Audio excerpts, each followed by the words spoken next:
Evening, mystery lovers. Well, today our look at Season 4 of Sherlock begins with the Six Thatchers. So, here we go. The episode opens with a monologue from Sherlock, telling a version of the Appointment in Samara tale. Mycroft briefs Sherlock and a committee, chaired by Lady Smallwood, on the new official story of Charles Augustus Magnuson's death. The video footage has been doctored to make it appear as though he was shot by a sniper. John and Mary Watson welcome the arrival of a baby daughter, whom they named Rosamund Mary. Aww. Following the events of the Abominable Bride, Sherlock becomes obsessed with working out his arch-enemy Moriarty's posthumous revenge, and Mycroft and Scotland Yard detectives, including Greg Lestrade, assisting him in solving seemingly trivial cases, hoping it will lead them to a larger scheme. Meanwhile, John starts having a relationship with a woman whom he met on the bus, implying an affair, though later he texts her to say it's over. Ooh, naughty John. Sherlock investigates a case in which the son of a Conservative cabinet member is found dead in a car crash, despite seeming being on a gap year in Tibet. Sherlock quickly solves the case, but is distracted by a missing bust of Margaret Thatcher at the victim's home, discovering that it was stolen and smashed upon the front porch. 4 identical busts are smashed open, and upon encountering and finding the culprit, Sherlock discovers that the last bust contains a memory stick with information about Mary and her past as a government agent. The culprit, a former teammate, seeks revenge in the belief that Mary betrayed him.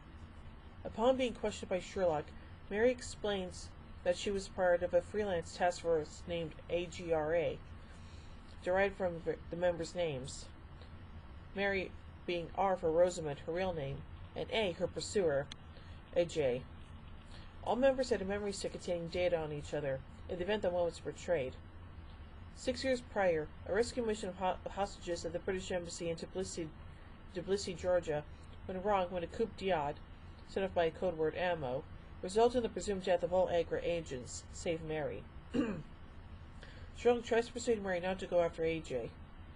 Feigning agreement, Mary knocks Sherlock out with a drugged letter and escapes. Oh boy. Mary travels across the world following a random path to cover her tracks. However, Sherlock and John find her in Morocco, having placed a tracking device on the memory stick, but so does AJ.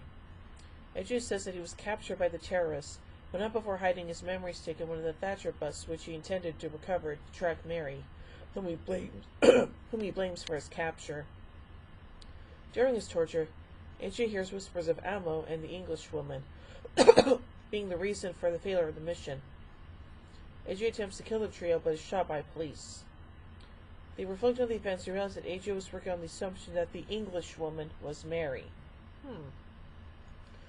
Sherlock calls Mycroft and explains that ammo is actually amour, the Latin word for I love. Lady Smallwood, whose codename is Love, is then questioned by Mycroft, but she proves to have no information about the coup. Sherlock later pieces the final part of the puzzle together when he recalls Mary mentioning the ability of receptionists to pick up and gather all kinds of information. He meets Smallwood's secretary, Vivian Norbury, in the London Aquarium. When the police and Mary arrive, Vivian reveals that she tipped the terrorists off in Georgia, using the code AMO on the rescue so the hostages as well as AGRA could be eliminated. Her motive was to kill the British ambassador who had found out that Vivian had sole national secrets. Vivian pulls a gun out and shoots at Sherlock, but Mary jumps in the way, taking the bullet. John arrives in time and Mary professes her love for being Mary Watson before dying in his arms. Aww.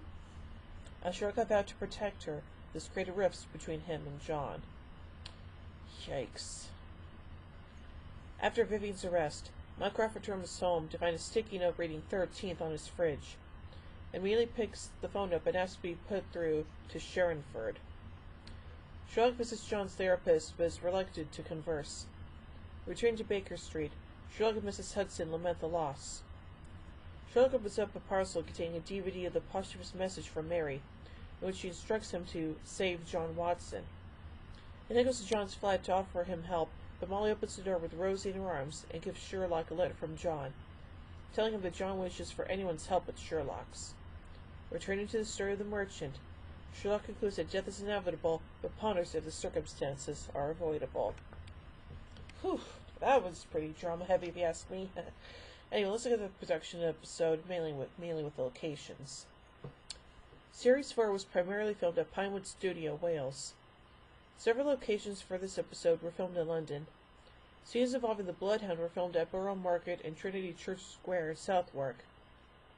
Cumberbatch was also filmed on Vauxhall Bridge, running toward the SIS building. Filming also occurred at the Jama El Fana Square in Marrakesh, Morocco.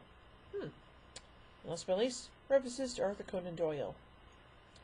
Joanna Robinson of Vanity Fair notes that Holmes' request to be reminded Norbury as an example of his overconfidence is a reference to the adventure of the Yellowface.